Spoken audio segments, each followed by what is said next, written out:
Okay. So this is the new volunteer orientation. This is also our Leadership Awareness with Horses class level 1, because the best way to teach you, our volunteers, about the classes you're going to be assisting in is to actually have you take the class. And so this is basically the same class that we teach, the Leadership Awareness with Horses level 1 to all the kids. So we have Leadership Awareness with Horses level 1, level 2. Level 2 includes riding and grooming and saddling. And then we have animal communication for the younger kids, like 5 to 7-year-olds, and that's like a 2-hour class. This class is normally like a 4-hour class that includes classroom time and also working with the minis and the horses. And then, of course, we have this class, which again is just Leadership Awareness with Horses, but we're going to talk to you as assistants. So you'll be participating and learning how to become an assistant. So this year, it's a little different approach to our new volunteer orientation, because we're using a Zoom call to cover the classroom material in the safety of your own home, which will allow you to come out in smaller groups on Saturday to apply the information that you learned today with the horses. So this program is for people of every level of expertise, from the person who's never handled a horse to the experienced horse person. And it's designed to address the specific needs of rescue horses to help them become more adoptable. So rescue horses may be different from other horses you may have encountered in the past, in that many of them come from backgrounds of abuse, neglect, improper handling, and training. So we have very specific methods of rehabilitation, which are based on consistency of handling. We use a 7-step handling process before we actually gentle them to be ridden. So this process will extend over the entire season. So once a horse has been rehabilitated, it's important that we maintain that consistency, because if we don't, they start to slowly revert back to undesirable behaviors that they learned during their period of abuse and neglect. And they're basically survival instincts, based on fear. So as a result, we really need everyone who handles the horses to be on the same page as far as how we handle the horses. So obviously there's certainly many different ways to handle horses. You may have learned different ways, but when you're at our ranch, we want you to handle them the way we teach you. That way everybody's consistently handling them in the same way. And that's the most critical aspect of their rehabilitation, is consistency and how they're handled. And they'll have the same expectations, whoever comes up and works with them. So these classes are designed to teach people our specific ways and how they relate to the rehabilitation of the horse. So let's go around the group and have you briefly tell us your name, where you're from, what interested you in signing up as a Blue River Horse Center volunteer, and then finish by telling us something unique about yourself that people don't normally know about you. All right, well, let me give you a little bit of background about myself. I've been working and training professionally with horses since 1989. I'm also a graduate landscape architect, oceanographer with postgraduate studies in neuroscience, quantum theory, and the functions of the brain. I'm a licensed neurochange solutions consultant with Dr. Joe Dispenza, and I'm also certified as a heart math trainer. And the reason this is important to you is because I integrate the latest scientific research in neuroscience into the information that I'm going to be sharing with you about humans and horses. And it's very practical information that you can immediately use in your life and your relationships with your family, friends, and coworkers. And that's really the focus of our educational programs, is giving people tools about life through working with horses. The horses actually become our teachers. So I've been a life coach and workshop leader for over 30 years. I started working with horses when I realized what they had to offer us in terms of personal growth, specifically in the area of self-awareness and leadership.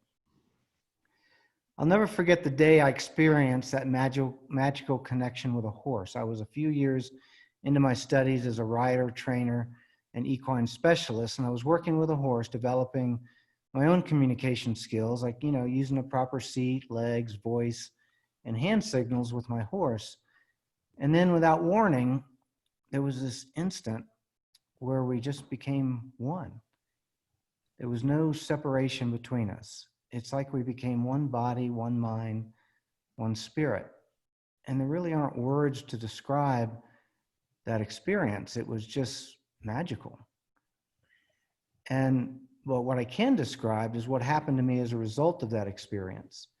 And I became more compassionate, more kind, more loving, and more aware in my interactions with others.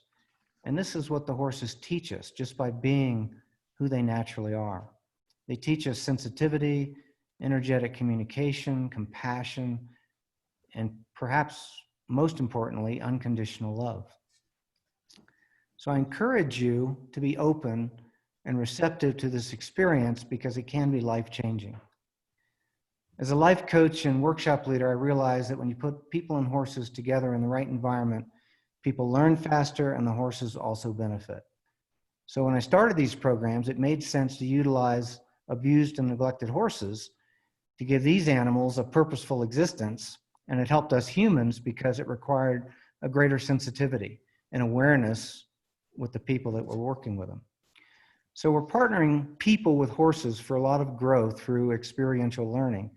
And the horses become our teachers by expanding our awareness and understanding about life. And as I mentioned, I've been teaching these programs for over 30 years, and the primary focus is rehabilitation for the horse, which is actually about helping the horse trust humans again. And for the people, it's about leadership awareness, self-leadership, for both children and adults. And our focus when working with the horses is for them to feel loved as we express our love for them as conscious beings and to earn their respect through responsible and safe interactions with them.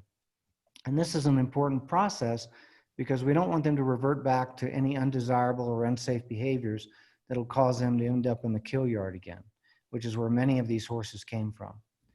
We have a lot of children and volunteers who have not had any experience with horses, so we need them to be trained properly to keep everyone safe. So safety is the number one priority, the animals, the people, the children, and our goal is to keep everybody safe. So the best way to achieve this is to have a program that we can all follow in a consistent manner. So that's really the reason you're taking this class. And you are the lifeblood of our organization. You give your time, your talents, your interests, and we give back to you with education, greater awareness, and hopefully a lot of fun. I personally believe that we're here on the planet to support each other in happiness and fulfillment. And that's really why I do what I do. And, we normally do this through our relationships with our families, our friends, our coworkers, our mates. And with that in mind, I'd like to take a few moments and explain a few important concepts and ideas so you can assign more meaning to what you will be doing with the horses. And knowing this information will give you much better results as you're interacting with the horses. So in that light, it's important to understand our purpose, nature, and design as human beings. And so what I'm about to say forms the basis for really everything you'll be doing with the horses. And I'm going to share with you the 3 guiding principles I use in my life that I believe are true and I actively practice every moment of every day. And living this way enables me to experience life as an adventure that never ceases to be exciting, inspirational, and beautiful. So I want to offer these principles to you in hopes that you will have a similar experience. So the first is our purpose. What is our purpose as a human being? And I believe our purpose is really to be happy. I mean, what does that mean? Well, doesn't life work best when we're happy with what we're doing and who we're with and thinking thoughts that support happiness? I mean, everything we do and pursue in life is ultimately founded in the desire to be happy or to experience happiness. We do what we do every moment of every day because it's our hope that those actions will bring us the experience of happiness. We look for relationships, jobs, travel, recreation, and pretty much everything in our life in hopes that it's going to bring us happiness. So I'd like to offer you an expanded perspective about this while you're here at the ranch working with the horses. Happiness doesn't exist outside of you. It's a totally unique experience that happens inside of you and nowhere else. So happiness is based on how you're being, not on what you're doing. And how you're being is based on what you think about. And that's what establishes your perceptions, your attitude, and ultimately your personality. So keep this in mind when you're working with the horses, because the horses will be a constant reminder of when you are and are not happy. I guarantee it. They're like a 1,000-pound mirror for your unconscious and conscious behavior. And they basically want to be around happy people just like us. And they don't want to be around unhappy people. So remember that our purpose is to be happy when you're out at the ranch. The next thing is our nature. What's our nature? Well, our nature is energy. Well, what does that mean? Well, energy is what gives life to matter. I mean, think about it. What makes us as a physical being? We have 9 systems in our body, including our respiratory, circulatory, digestive, endocrine, muscular, nervous system, and several others. So what makes up these systems? And you can unmute yourself and tell me, what makes up the 9 systems in our body? Neurological processes. Right? Or As one. Or organs, right? That makes up those systems. Like our heart is part of the circulatory system. Our lungs are part of a, respiratory system. So what makes up those? The organs. Like if we go down even further. Muscle. Tissue, right? Tissue. So then from tissues, we go down even further. And we need a microscope at this point. And what makes up tissues? Cells. Cells. Okay, so the next level, going further down the rabbit hole, we need a electron microscope, and we go even further. What are we going to find? Atoms. Well, molecules and then atoms, right? So at the very essence of everything that exists in the physical universe is atoms. And so what is an atom? Well, an atom is a super tiny particle that has a nucleus. It's made up of, protons and neutrons, and then it's, got these electron clouds around it. And if I were to take an atom, the nucleus of an atom, and blow it up the size of like a Volkswagen Beetle, remember the Volkswagen Beetles? Well, an electron would be the size of a pea. And if you look at the area that is encompassed by that electron, it would be the equivalent to the state of Utah. So that's a huge amount of just space. So in fact, an atom is 99.9999999% empty space. And it's only 0.0000001% actual matter. Well, why is that important? Well, it's important because energy is mostly empty space. And what creates physical matter is how it vibrates and how the protons and neutrons are related and how many electrons and all that. But we're dealing with energy. And this floor that you're standing on, the window you're looking out of, my body, it's mostly empty space. We're energetic beings. And it's really important to be aware of that, especially when you're working with horses, because if we operate with an awareness of energy, we're really operating at the very foundation of our existence. And it's a much more aware place to be. And really that's what the horses teach us, because that's how the horses operate. They're very aware of their energetic nature. They interact in their environment energetically, because they're not, they don't have the big frontal cortex like we do. And they do have one, but it's much smaller. So they rely on other parts of their brain, which responds energetically to their environment. And I'll talk a little bit more about that as we get further along. So when working with horses, this is how they interact. They operate this way, and how they move, how they relate, and how they communicate with each other. So when you think about positive, life-affirming energy, how would you describe it? Just go ahead and yell it out. Easy. Easy, okay. Compassion. Compassion. What else? Light. Light, okay. How about Comfort. comfort? How about kindness? Mm. How about happiness? Inspirational. Yeah, what was that? Inspirational. Inspirational. So what's the most positive energy you can think of?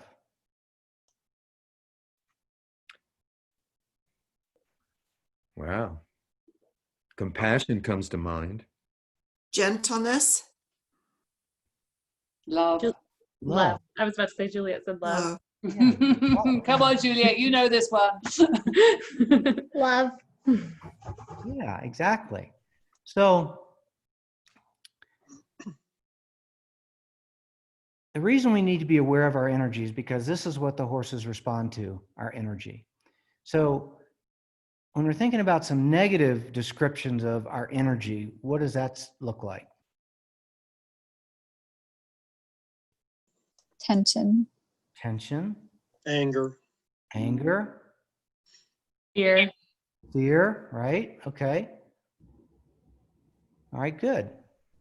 So when we have this energy called us and we're directing this energy, what directs our energy? Call it out. Our thoughts. Our thoughts, exactly. So just for fun, how many people here think that your thoughts have something to do with the life you're experiencing? Raise your hand. Oh, for sure. All right, good. So where do these thoughts occur? The brain. Mind. Brain, right? That 3-pound buttery mass between our ears. So I have another very important question. Who's in control of your thoughts? Me. Right. Is anyone else in charge of what you're thinking? So follow the logic. If your life is a reflection of your thoughts and you are the only one controlling your thoughts, then who's in control of your life? Me. Exactly. Okay. So why is it that we don't feel like we're in control of our life some of the times? Well, did you know human beings have 60 to 70,000 thoughts every day? Like we're like these thinking machines, just one thought after another. And of those thoughts, 95% of those thoughts are actually unconscious. Means we're not even aware that we're having them. It's like this iceberg, you know, iceberg is this huge chunk of ice. Only 5% is above the surface and the other 95% is below the surface. That's our mind. So we're operating based on a conscious awareness of 5% of our thoughts. It's really like driving a car with a blindfold on. You know, you don't know what you're going to hit next. Now, so obviously the key is to become conscious of your unconscious thoughts. This is where horses come in, because horses can help us become aware of our unconscious, not only thoughts, but our behavior in ways that we're not aware of. So this is really a very powerful collaboration that we can have with horses. We can actually help them become more thinking creatures, and they can help us become more aware of our unconscious thoughts and behaviors just by how they react to us. And so this is really the basis for all the classes that we teach, is by interacting with the horses, they become our teachers, just by being horses. So our nature is energy. And again, if we operate with an understanding of energy and energetic relationships, we can have much more awareness and control of what's happening in our life. And that's really what comes to the forefront when you're working with the horses. So the third thing I want to offer you is what we're designed to do and be as human beings. And I believe we're designed to love and be love, express love and receive love. And I'm not talking about love as an emotion. I'm talking about love as energy. I mean, what better word than love to describe that intelligent energy that creates the very being of who and what we are? It's the energy that sustains us, nurtures us, and heals us. So if we're energetic beings with the purpose of being happy, what is the thing that brings us the most happiness? Isn't it expressing love and receiving love? I mean, our whole life is about pursuing the things we love to do. Finding someone to be in love with so we can express love to them and receive it back. Having children to have the same experience. Finding a job that allows us to do what we love to do. I mean, the perfect job is being able to use your creative talents in service to the world and get paid for it, right? You're loving what you're doing. You know, love is again, not an emotion. It's the expression of that positive energy. And this is so important when you're working with horses because this is what they respond to. Just like that's what we respond to. But horses are a lot more dramatic about it because they're such large, beautiful beings. There's, when the babies, you know, when they had the fighting in Russia and Ukraine, they had a lot of orphaned babies.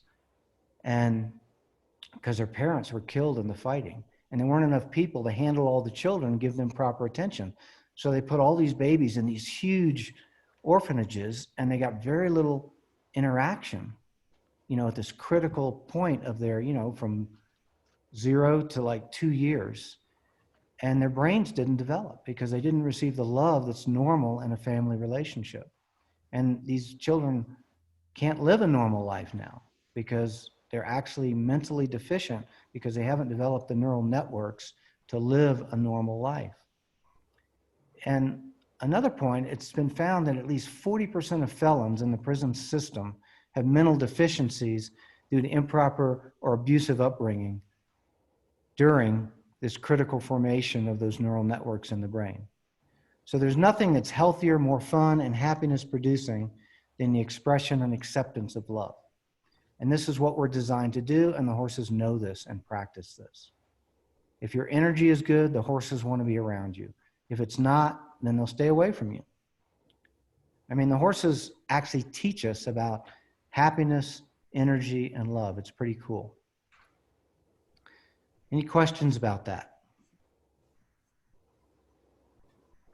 Does that make sense? Yes. All right. So if we're going to interact with horses, we need to know how they communicate, right? How do you suppose horses communicate? Anyone? Body language. Body language. What else? Visual cues. Or that's the same, I guess. Yeah, that's body language. Vocalizations. Vocalization, right? Okay. So vocalizations, horses have different sounds to communicate different things. You know, a soft nicker. You know, the way a mare calls to a foal, the way a stallion calls to a mare. You know, a shrill whinny for fear or danger. You know, they go, or so they do vocalize, just like I'm vocalizing now. And then there's body language. And I actually have a volunteer manual that I'll give you, a PDF file that has body language descriptions in that. And it shows all the different movements of a horse, mostly around their head, ears, nose, mouth, the tail, and what that is communicating. So you're going to see many examples of body language when we're out working with the horses. When I'm working in the round pen and doing that session, and also when you observe the horses together. So become aware of, I mean, look closely, look at their eyes, look at their mouth. You can learn a lot about what the horse is communicating by just looking at their body language and really about their energy. So the third way, which is interesting, I'm going to try this here. It's pretty obvious in the classroom, but if I talk to you like this and presented the entire class, you know, looking at the screen behind me, what would you think?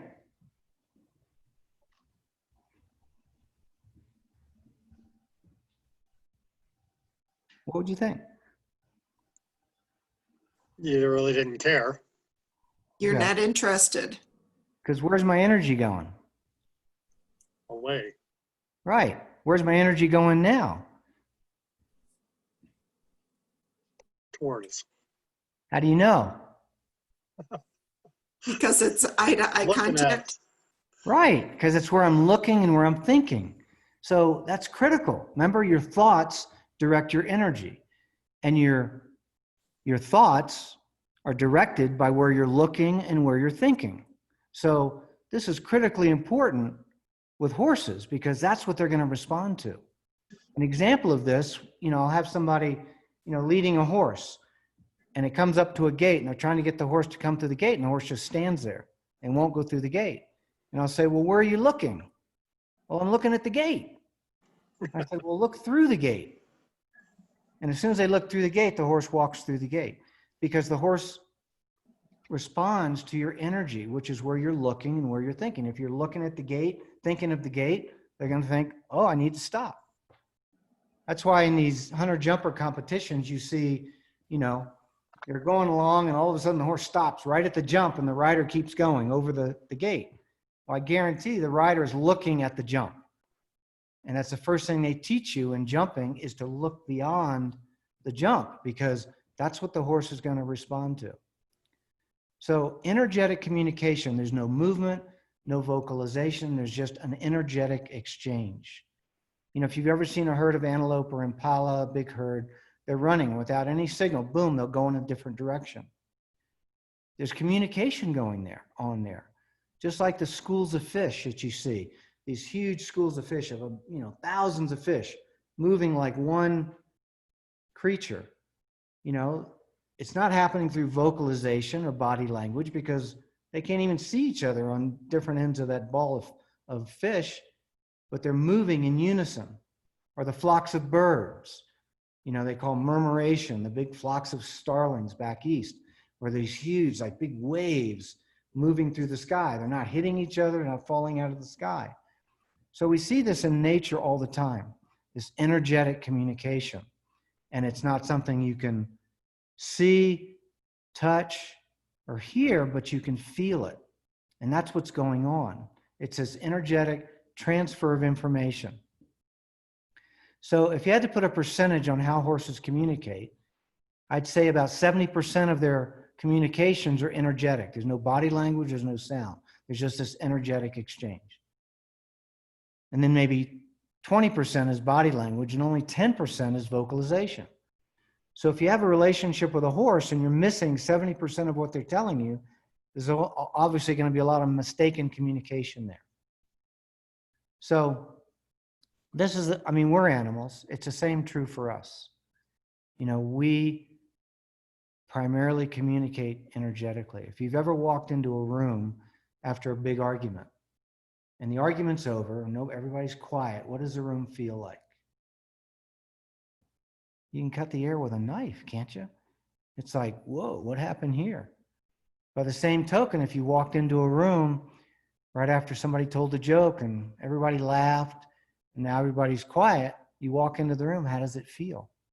It feels light. It feels like, hey, what did I miss? Tell me what happened. So energy is tangible.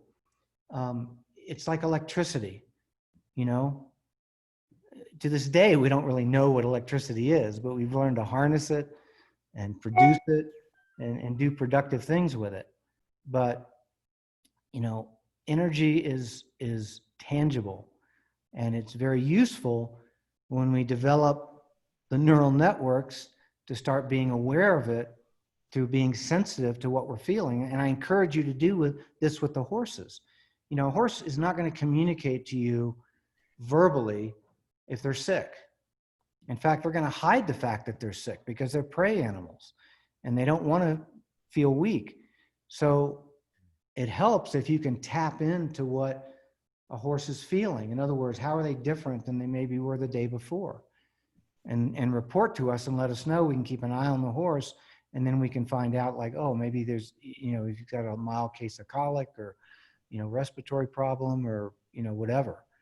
And then we can maybe have the vet come in, or, you know, just watch them, watch if they're pooping and, you know, things like that. So, you know, I encourage you when you're working with the horses to be aware of how they're being. I mean, literally, I tell people, in your imagination, ask a horse how they're feeling and imagine what they would say back. Most of the time, you'll get a good answer that's valid. You know, they're relaxed, they're sleepy, they're, you know, whatever, energetic. And you can pick that up based on their energy. So,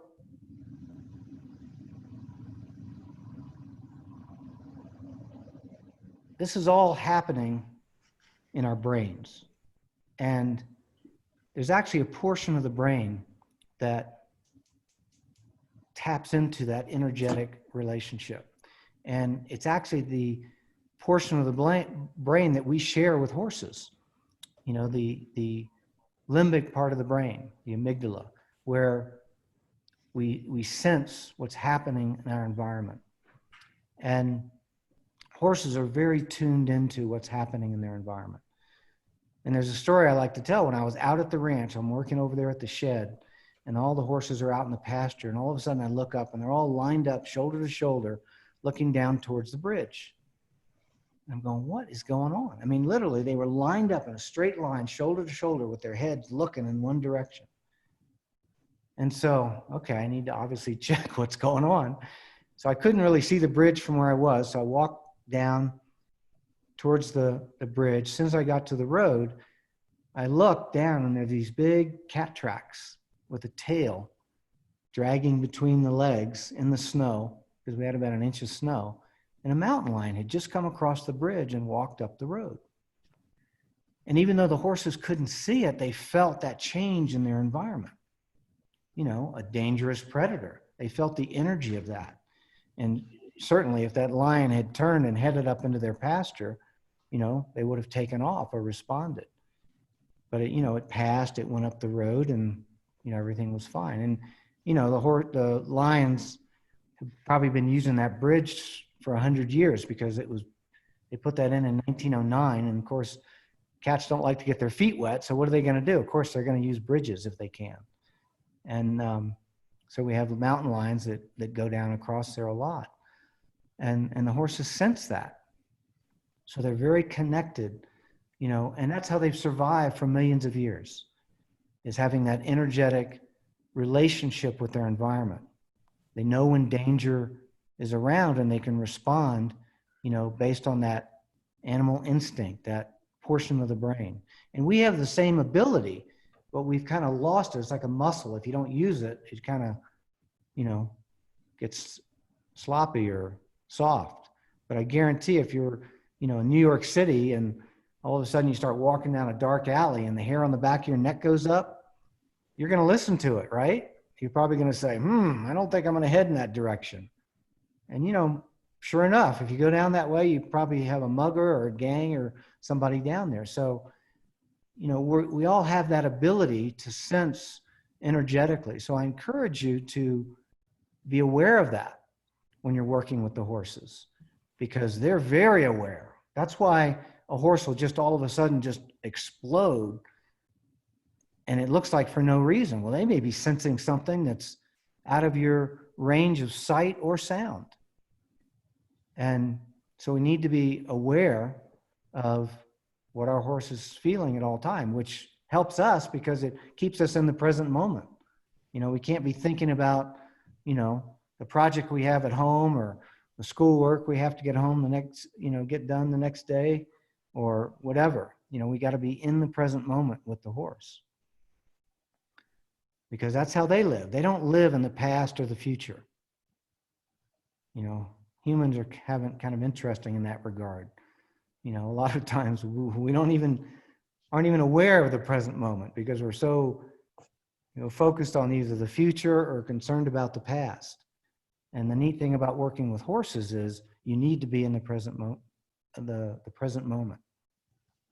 So this portion of the brain, it's actually been called our psychic center. And it's not really anything mystical or magical. It's actually a function of the brain that becomes active when we're sensing things that we can't, sense with our normal five senses. But it's not anything mystical or magical because they've actually done tests of professional psychics, sat them down, put an electrocephalogram on them, and measured what part of the brain is active when they're doing their psychic thing, right? Predicting the future or doing readings on somebody. And it's that animal portion of the brain. Animals, you'll probably notice that if a storm is coming, an animal is going to know this ahead of time. They know about earthquakes. They start to get agitated before it shows up even on the seismograph. So, they have this working really well. I mean, the dogs and cats will run under the bed in California, sometimes 5 minutes before the earthquake happens.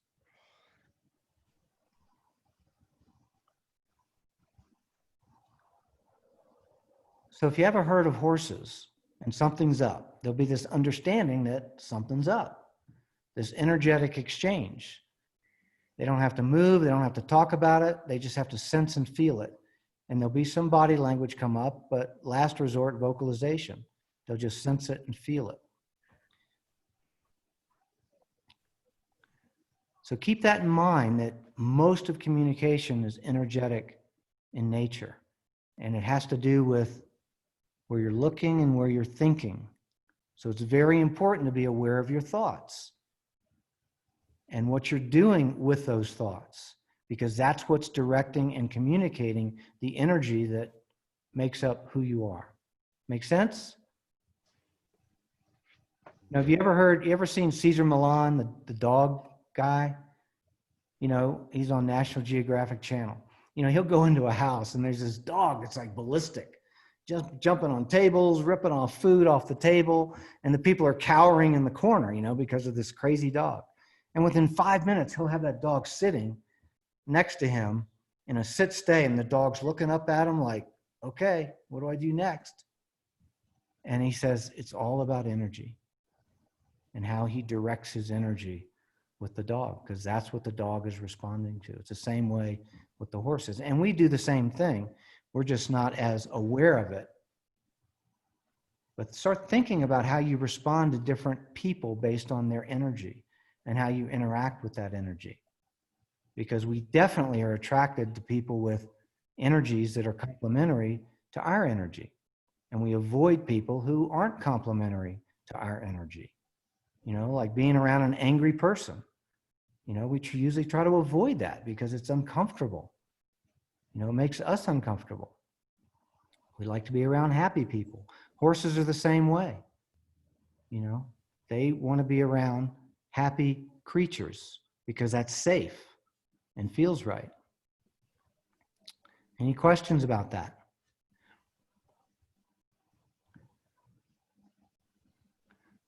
So when you come out on Saturday, I'm actually going to be doing a round pen demonstration, and I'll show you how I can move that horse just with my energy. And we're going to talk about leadership. We're going to talk about, I need to do a demonstration, so I need to get my partner up here and text her. We're going to teach you how to walk. You probably thought you knew how to walk. But walking has a lot to do with communication.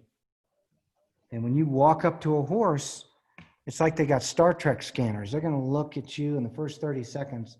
They're going to know everything they need to know about you because they're reading your energy. So you better be real clear about who you are before you step into the space of a horse. And again, by thinking the right thoughts, you're going to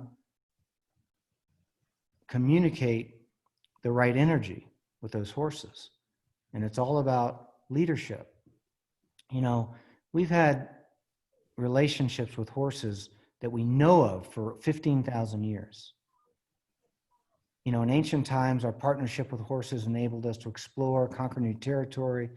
As we evolved, the horses evolved, helped us again with farming, transportation, shipping. Horses allowed us to become more civilized, which led to our diversification and growth as a society. And in today's world, horses are again partners with us, albeit mostly recreational, but sometimes in keeping the traditions alive that remind us of that long-standing relationship we've had with this magnificent animal. And it's noteworthy that in the last half of the last century, our newfound leisure time has afforded us the luxury of investigating a new collaboration between humans and horses that's about education and personal growth. And it emerged as horse owners and trainers began to understand that the horse as a conscious being, capable of thought, emotion, and communication. And we realized that herd behavior and horse psychology could be a doorway for understanding the human consciousness, or providing us with a glimpse of ourselves through the eyes of a horse.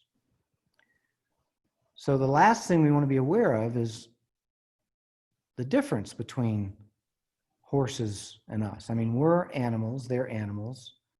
We're mammals, they're mammals, but we're different, other than the fact that, you know, we have 2 legs, they have 4 legs, and they have a lot of fur. They're a lot more beautiful than we are. They can run 40 miles an hour. They've got, you know, heads that can see almost 360 degrees, 340 degrees. They got these beautiful necks and muscular bodies. But other than that, how are they different from us? Juliet, do you remember? Sorry, what was that, John? How are we different than horses? Yeah. Izzy We are was- predators and they're prey. Exactly. And yeah, Exactly. And what do predators do to prey? predators will kill. They eat The them, prey. right? So horses are naturally afraid of us. You know, I can go out in the pasture and have a great relationship with the horses, but in a matter of seconds, I could get the entire herd running through the fence and as far away from me as possible just by acting like a predator. So how does a predator act? Aggressive, right? They act like they're sneaking up, Right. and sometimes people will, so it like freaks them out. So we've got to remember that we can't act like a predator when we're interacting with a prey animal like a horse. So we need to be aware of our energy. And sometimes, you know, if something scares us, and sometimes it's the horse, right? Because we're next to this huge animal, right? And then the horse looks at us and goes, well, gosh, this animal next to me is afraid. There must be something to be afraid of. So then they got all excited. So we need to be aware of what we're thinking and feeling when we're around horses, because they're going to read our energy. But again, who's in control of our thoughts? We can be aware of that and say, oh, I'm scaring the horse. So even though I'm scared because I'm with this horse and he's so big, I need to be calm. I need to be kind. I need to focus on loving this horse. And it's like magic. Instantaneously, the horse will calm down. So that's the most powerful thought you can have, is the expression of love, because the horse will just love you back. So does that make sense? All right.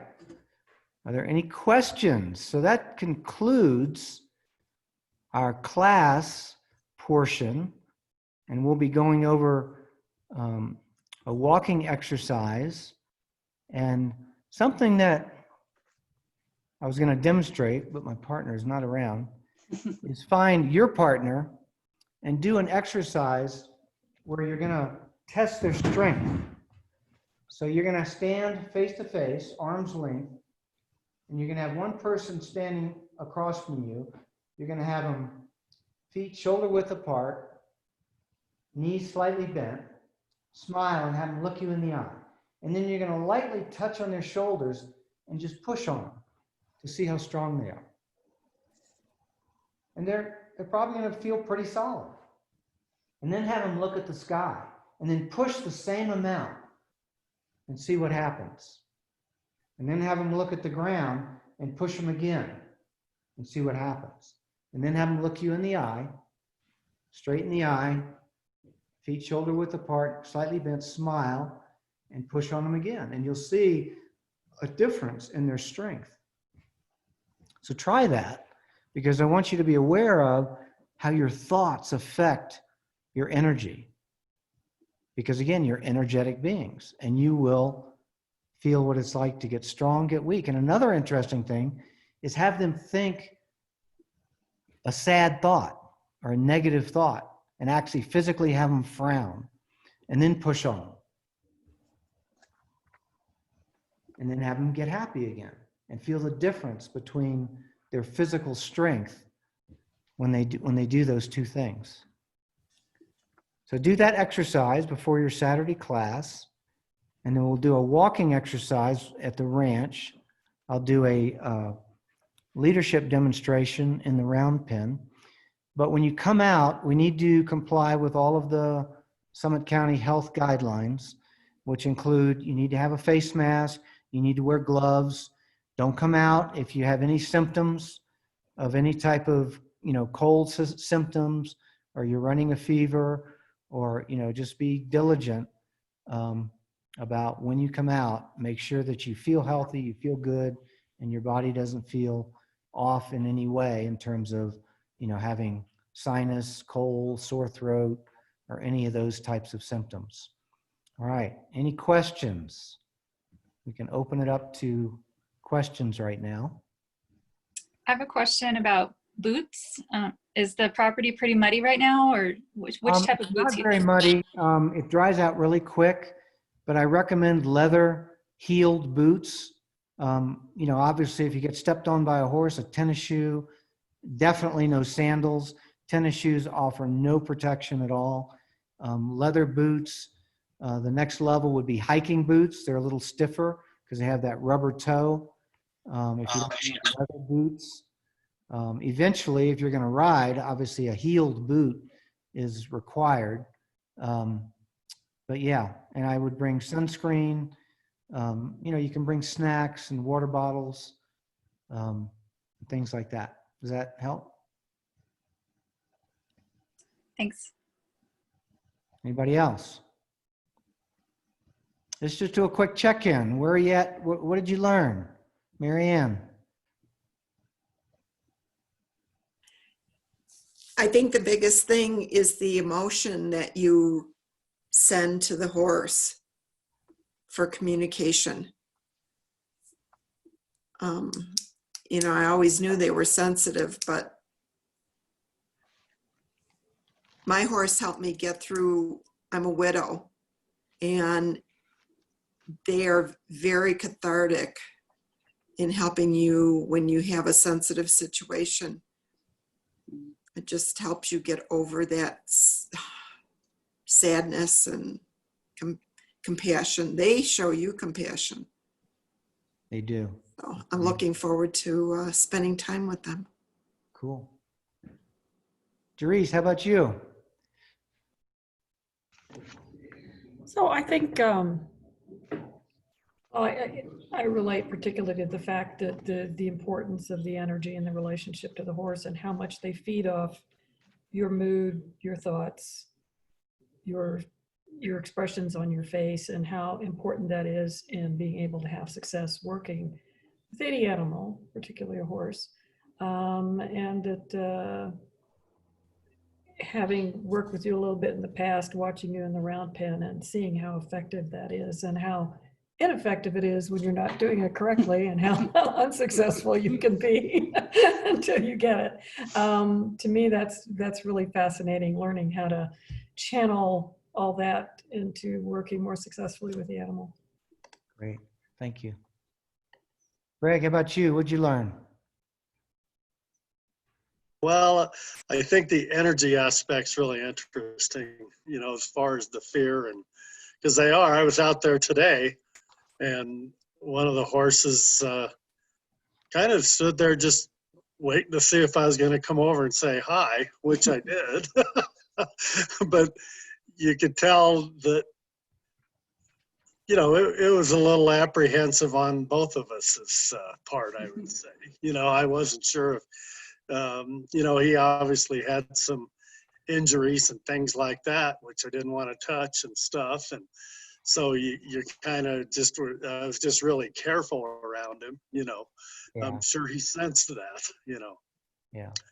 I mean, they're very much like us. They all have personalities. They've all got different backgrounds. They've got different histories, and you know they've got different perspectives. You know, again, they're horses, so they have similarities, just like all of us have similarities. But we're individuals. And the neat thing about horses, I don't know if it's because of our history with them, and it's just part of their genetic coding, is they want to get to know us. As long as we don't act like predators, as long as we don't create a fearful situation. And I think that's why with abused and neglected horses, when they have bad interactions with humans, and then they have these memories of what it's like to be around these two-legged creatures, which is very uncomfortable, it's really sad.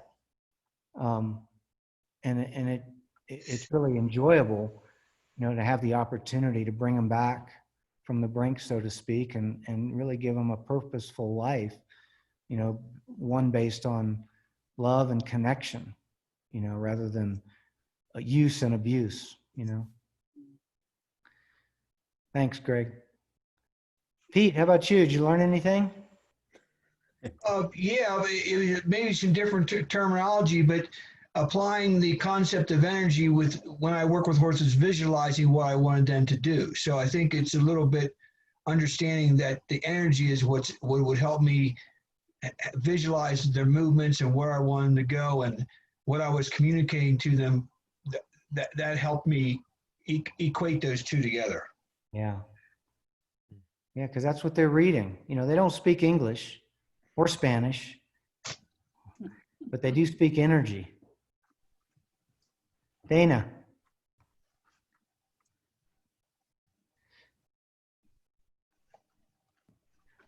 Hi, I think it's really cool that we can learn from them.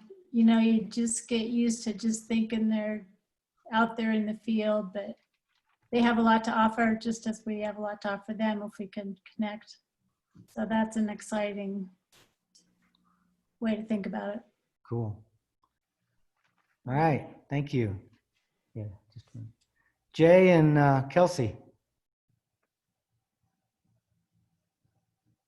I think, you know, a lot of people's talked about the energy, but I guess I liked it, or thinking about it in terms of like predator and prey, and like, you know, thinking about how you're using your energy to like communicate that you're not a predator, and that you're, you know, there to be a companion or a teacher or a friend, rather than, you know, a predator. So I thought, I like that connection. I thought that made a lot of sense to me. Yeah. Cool. I would definitely echo that part as well. I have a couple new parakeets at home, and I've been doing a lot related to, I guess, like bonding and trying to work with trust with them, and that definitely rang a bell. And I think the other part, besides the energy that really stuck out, is like how 95% of our thoughts are like unconscious. And yeah, I think that's really true. And I think it helped me maybe realize a little bit of this, I think, movement that we've had towards, I guess, like as a society, I think with like becoming more aware of, you know, like self-awareness and emotions and all that, and just made me think about it in a new way of like, wow, so many of our thoughts go unnoticed, and what can becoming aware of them do? Yeah. Cool. Thank you. Juliet, you learn anything new? Nada. Nada. Juliet. She says she You at all. remembered it all. It was a good review for sure. Definitely. How about you, Mom? Yeah, I mean, obviously I've heard it, but it was definitely a really good reminder, especially the whole horse is a mirror to how we're feeling, and to really kind of check anything else in our life at the door when we get to the ranch. to make sure we're really in the moment with the horses as we work with them. So Juliet, what's our purpose? To build, Is it to love? Or to to be happy? love Or to be and happy? be happy To be with the happy. horses. And we're designed to love. Be happy, and we're designed to love. All right. Thank you. Thea. I work a lot at the animal shelter as well, and it's kind of nice because this mirrors a lot of what I do over there as well. And so it's kind of nice to see that it mirrors a lot with like dogs and cats and all of the animals we get that we also try to find homes for, and that may not be easy to rehome. Yeah. Yeah, you can bring them back from the brink with just giving them a lot of love. Yeah, and we have 3 of those. So they were all super different when we all got them, and now they're all 3 entirely different animals. So it's really cool. All right. Thank you. Danny. I think it was a really good reminder that the horse will respond to where you're looking versus where you think you might be looking. So if you're standing at the gate and they're not going through, you need to be looking through the gate. And I think that's something that can be easily forgotten, especially when you're starting back up after being away for a long time. Well, we have a motto at the ranch. You learn, you then do it, and then you teach somebody else, because you don't really know it until you can actually explain it to somebody else. Mm-hmm. So that's our motto at the ranch. Thank you. Michael. I think what showed up for me through your talk that was important and new was how checking in when you show up at the ranch, that it's not just a job and you don't just know it, that you actually check in with yourself, how you're feeling. And it's a benefit to just scan yourself and know yourself, but it's an extra benefit when you can see where you're at and what you have to offer, so that as you go in to pick up the horses to work with them, whatever you're doing that day, that you're clear. You're not figuring it out as you go. You're actually prepared to be in that space because you've checked in. Yeah, it's really just about expanding your awareness, waking up and being aware of so much more. And you really have to be with the horses, because if you're not, it's dangerous, because they're reaction machines. And so we got to be on our toes. All right, I have my partner here, so let me demonstrate that pushing exercise.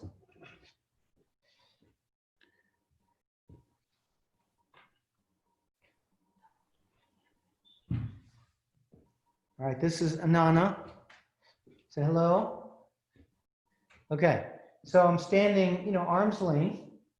So I'm going to tell her to stand with her feet shoulder width apart, knees slightly bent, smile, look me in the eye, and I'm just going to test her relative strength, right? And wow, she's like a brick wall, pretty solid. So now I'm going to say, look at the sky. I'm going to push the same amount. Whoa! And she goes over, because again, her energy goes where she's looking and thinking. And she was balanced, looking straight at me. And then when she looked up, she had a different balance point. So look at the ground. So now look me in the eye again. I'm pushing the same amount, and she's solid. Now I'm going to have her think of something that makes her unhappy and physically frown. I'm going to push the same amount. I get happy again. And she's strong again. So it's just a demonstration of how your thoughts affect your energy, which affects your strength. All right. Well, thank you, everyone. John, Look forward to seeing you in the flesh on Saturday. Thank you, Jen. Yeah. John, for people who couldn't attend today, how do they get the recording to listen to it? We'll send the link out. Okay, great. Thank you. All right. Thank you all. Nice to see you all. If you've got any questions, just email